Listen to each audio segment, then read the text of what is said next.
Днес ще говорим за един от най-сложните и противоречиви конфликти в съвременната история – конфликтът с Северна Корея. Това е история за войни, идеологически разделения, ядрени програми и още много неща. Но най-впечатляващото е, че след повече от 70 години този проблем все още не е решен. Ако искате да разберете как е започнал този конфликт, какво се случва днес и какво може да се случи в бъдеще, останете с мен до края. И не забравяйте, ако харесвате подобно съдържание, абонирайте се за канала, за да не пропускате други интересни истории като тази. Как започна всичко? За да разберем конфликта, трябва да се върнем в края на Втората световна война през 1945 г. По това време Япония, която окупира Корея повече от 30 години, е победена. Вместо да върнат единството на Корея, победителите в конфликта разделят полуострова на две зони. Северната част попада под контрола на Съветския съюз, а южната под контрола на САЩ. Тази подялба по 38-я паралел изглежда временна, но разликите между двете системи, комунизма на север и капитализма на юг, правят обединението невъзможно. На север се установява комунистически режим, воден от Ким Ир Сен, който по-късно става диктатор и е почитан като бог. На юг се създава демокрация с подкрепата на Запада. Това, което започва като политическо разделение, скоро се превръща във въоръжен конфликт. Корейската война 50-53.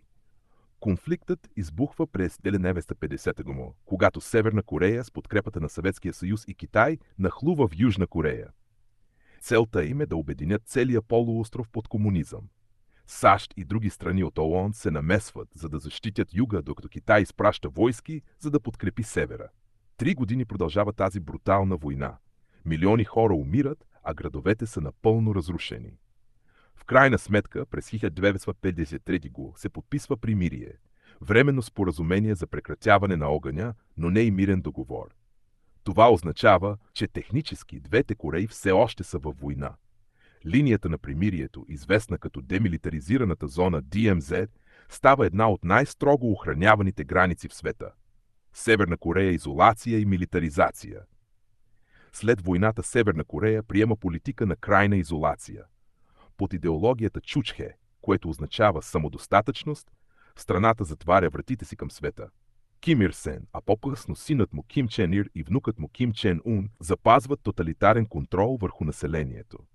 За тях армията е основен приоритет, а развитието на ядрени оръжия се превръща в основен инструмент за защита и натиск.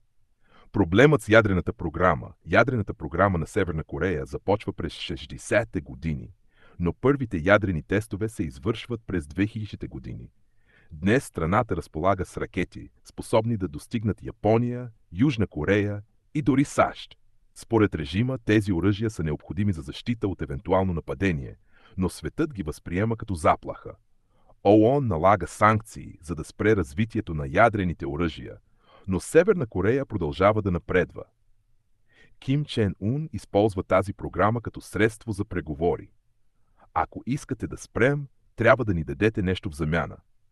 Тази стратегия допълнително усложнява международните отношения. Отношенията с Южна Корея и САЩ.